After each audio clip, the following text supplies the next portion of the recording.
So now you may be thinking, what can I do? I thought I'd done my research.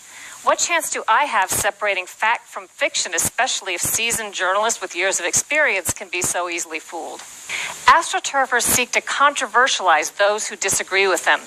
They attack news organizations that publish stories they don't like, whistleblowers who tell the truth, politicians who dare to ask the tough questions, and journalists who have the audacity to report on all of it. Sometimes AstroTurfers simply shove intentionally so much confusing and conflicting information into the mix that you're left to throw up your hands and disregard all of it, including the truth. Drown out a link between a medicine and a harmful side effect, say vaccines and autism, by throwing a bunch of conflicting paid-for studies, surveys, and experts into the mix, confusing the truth beyond recognition. And then there's Wikipedia. AstroTurf's dream come true. Billed as the free encyclopedia that anyone can edit, the reality can't be more different. Anonymous Wikipedia editors control and co-opt pages on behalf of special interests. They forbid and reverse edits that go against their agenda. They skew and delete information in blatant violation of Wikipedia's own established policies with impunity, always superior to the poor schlubs who actually believe anyone can edit Wikipedia, only to discover they're barred from correcting even the simplest factual inaccuracies. Try adding a footnoted fact or correcting a fact error on one of these monitored Wikipedia pages and poof, sometimes within a matter of seconds you'll find your edit is reversed. In 2012, famed author Philip Roth tried to correct a major fact error about the inspiration behind one of his book characters cited on a Wikipedia page. But no matter how hard he tried, Wikipedia's editors wouldn't allow it. They kept reverting the edits back to the false information. When Roth finally reached a person at Wikipedia, which was no easy task, and tried to find out what was going wrong, they told him he simply was not considered a credible source on himself. A few weeks later, there was a huge scandal when Wikipedia officials got caught offering a PR service that skewed and edited information on behalf of paid, publicity-seeking clients in utter opposition to Wikipedia's supposed policies.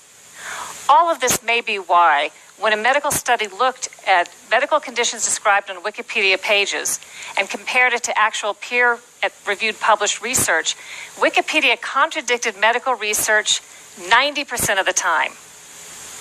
You may never fully trust what you read on Wikipedia again, nor should you. Let's now go back to that fictitious Colextra example and all the research you did. It turns out the Facebook and Twitter accounts you found that were so positive were actually written by paid professionals hired by the drug company to promote the drug. The Wikipedia page had been monitored by an agenda editor also paid by the drug company. The drug company also arranged to optimize Google search engine results, so it was no accident that you stumbled across that positive nonprofit that had all those positive comments. The nonprofit was, of course, secretly founded and funded by the drug company. The drug company also financed that positive study and used its power of editorial control to omit any mention of cancer as a possible side effect.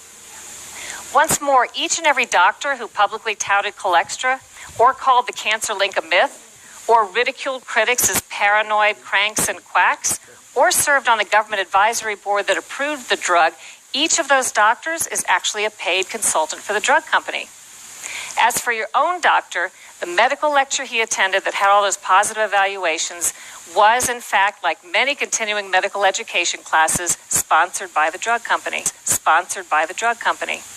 And when the news reported on that positive study, it didn't mention any of that. I have tons of personal examples from real life. Well, I have a few strategies that I can tell you about to help you recognize signs of propaganda in AstroTurf. Once you start to know what to look for, you'll begin to recognize it everywhere. First, hallmarks of AstroTurf include use of inflammatory language such as crank, quack, nutty, lies, paranoid, pseudo, and conspiracy.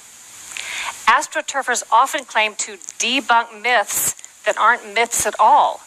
Use of the charged language tests well. People hear something's a myth, maybe they find it on Snopes, and they instantly declare themselves too smart to fall for it. But what if the whole notion of the myth is itself a myth, and you and Snopes fell for that? Beware when interests attack an issue by controversializing or attacking the people, personalities, and organizations surrounding it rather than addressing the facts. That could be AstroTurf. And most of all, AstroTurfers tend to reserve all of their public skepticism for those exposing wrongdoing rather than the wrongdoers. In other words, instead of questioning authority, they question those who question authority. You might start to see things a little more clearly. It's kind of like taking off your glasses and wiping them and putting them back on and realizing for the first time how foggy they've been all along. I can't resolve these issues, but I hope that I've given you some information that will at least motivate you to take off your glasses and wipe them and become a wiser consumer of information in an increasingly artificial, paid-for reality. Thank you.